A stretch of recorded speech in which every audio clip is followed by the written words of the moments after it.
अभी हमने पिछले वीडियो में बात की थी कि वेनेजुएला से तेल खरीदने वाले देशों पर अमेरिका ने 25% एक्स्ट्रा टैरिफ लगाने की घोषणा की थी और अमेरिका की इस घोषणा से विश्व के तमाम देशों के साथ भारत भी प्रभावित होगा।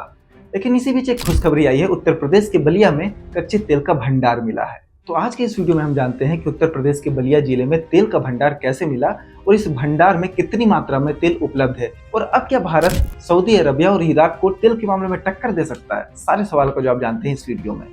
बलिया में कच्चा तेल का भंडार है, इसकी खबर काफी समय से सोशल मीडिया पर न्यूज मीडिया में चल रही थी। ओएनजीसी ने बलिया के सागरपाली गांव और आसपास के इलाकों में ड्रिलिंग शुरू कर दी थी और अब खबर आ रही है कि 3000 की ड्रिलिंग करने के बाद ओएनजीसी को आखिरकार तेल का भंडार मिल चुका है। रिपोर्ट्स की माने तो ये कच्चे तेल का भंडार 300 किलोमीटर के एरिया में फैला हो सकता है और ओएनजीसी का कहना है ये तो अभी शुरुआत है, अभी आगे खोज और जारी रहेगी और काफी जगह पर ऐसी संभावना है कि तेल का भंडार मिलेगा।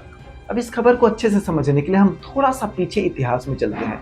अगर आप इतिहास में थोड़ी सी भी रुचि रखते हैं तो बलिया का नाम सुनते ही आपको भारतीय स्वतंत्रता आंदोलन की याद आती होगी। यहाँ पर चित्तू पांडे जैसे क्रांतिकारी हुए थे जिन्होंने अंग्रेजों के खिलाफ आजादी की लड़ाई लड़ी थी। जवाहरलाल नेहरू और महात्मा गांधी जैसे फ्रीडम फाइटर भी इस इलाके में आए थे और सबसे इंटरेस्टिंग बात तो यह है कि जिस जमीन पर कच्चे तेल का खजाना मिला है वो जमीन फ्रीडम फाइटर चित्तू पांडे की फैमिली की बताई जा रही है।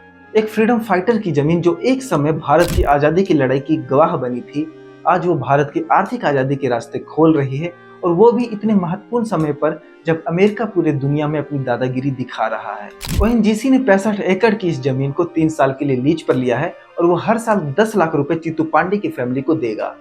अब सवाल ये है कि आखिर ओएनजीसी को कैसे पता चला कि बलिया में इस जगह पर इस जमीन के नीचे तेल का भंडार है? क्या उन्हें कोई सपना आया था या फिर किसी बाबा ने उनके कान में कोई मंत्र फूका था? इसका भी जवाब जानते हैं। तो दरअसल ऐसा कुछ नहीं हुआ था, ये सारा खेल साइंस और मेहनत का है। ओएनजीसी पिछले 3 साल से इस इलाके में सर्वे कर रहा था।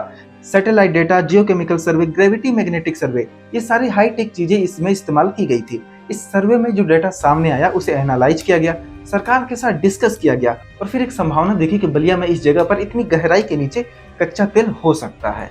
और इसके बाद ओएनजीसी ने खुदाई शुरू की और ये कोई छोटा मोटा प्रोजेक्ट नहीं था, इसके पीछे 85 से 100 करोड़ रुपए खर्च होने का अनुमान है। अब आप सोच रहे होंगे कि सिर्फ तेल का भंडार खोजने में इतना निवेश, इतना महंगा क्यों है ये? तो इसकी भी वजह है। तेल ढूंढना कोई आसान काम नहीं है। पहले डेटा इकट्ठा करना पड़ता है, फिर मशीन लगानी पड़ती है, फिर ड्रिलिंग करनी पड़ती है और वो भी 3000 मीटर की गहराई तक की ड्रिलिंग। हर दिन 25,000 लीटर पानी इसमें निकलता था। ये पूरा प्रोसेस एक गैम्बल की तरह होता है। अगर तेल का खजाना मिल गया तो अच्छी बात है, नहीं तो सारा पैसा डूब गया। अब सवाल यह है कि बलिया में जो तेल का भंडार मिला है वो कितनी मात्रा में उपलब्ध है। कुछ रिपोर्ट्स कह रहे हैं कि यह भंडार 100 मिलियन से 1 बिलियन बैरल तक हो सकता है। औसतन 300 से 500 मिलियन बैरल तो होगा ही, लेकिन अभी ये सिर्फ एक अनुमान है। ओएनजीसी को अभी और ड्रिलिंग करनी होगी और इसके बाद डाटा कलेक्ट भी करना है, जिसके बाद वो एनालाइज करके बताएगा कि अभी कितना तेल उपलब्ध है। लेकिन आप सोचिए, अगर ये अनुमान सही निकला तो बलिया और वेस्टर्न यूपी की पूरी तस्वीर ही बदल जाएगी। जहाँ डेवलपमेंट हमेशा से कम ही रहा है, जहाँ गंगा की बाढ़ की वजह से किसानों की मेहनत पर पानी फिर जाता है, अगर वहाँ तेल का कुआं बनता है तो उस एरिया का डेवलपमेंट होना तो तय है। यहाँ पर रोजगार बढ़ेगा, इंफ्रास्ट्रक्चर डेवलप होंगे, अर्थव्यवस्था में नई जान आएगी और पूरा एरिया का कायाकल्प हो जाएगा। इस खबर से न सिर्फ बलिया और उत्तर प्रदेश बल्कि पूरे भारत को फायदा होगा। भारत अपने तेल के उपयोग का 85% विदेशों से इंपोर्ट करता है। उसमें से भी भारत वेनेजुएला से सस्ते में तेल खरीदता था, लेकिन अमेरिका ने वहां पर भी कुदृष्टि डाल दी है।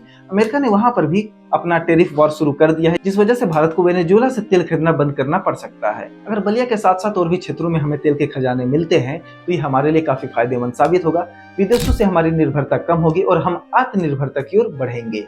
हालांकि अभी भी हम सऊदी अरब, इराक, ईरान और रसिया से काफी पीछे हैं। ये वो देश हैं जो पूरे विश्व में सदियों से तेल सप्लाई कर रहे हैं। तो ये रही बलिया में तेल का कुआं मिलने की पूरी कहानी। हम काफी समय से इस खबर पर नजर बनाए रखे थे और जैसे ही ये खबर ब्रेक हुई हमने वयम भारत के थ्रू आपको ये खबर बताया है। फिलहाल दिल में एक उम्मीद जगी है कि वेस्टर्न यूपी के साथ साथ पूरे भारत की तकदीर बदल जाएगी, विदेशों पर हमारी निर्भरता कम होगी। वैसे ये खबर आपको कैसी लगी? अपनी राय हमें कमेंट बॉक्स में जरूर बताइएगा। लेटेस्ट खबरों के लिए, लेटेस्ट अपडेट्स के लिए वयम भारत के यूट्यूब चैनल को सब्सक्राइब कर लीजिए। धन्यवाद।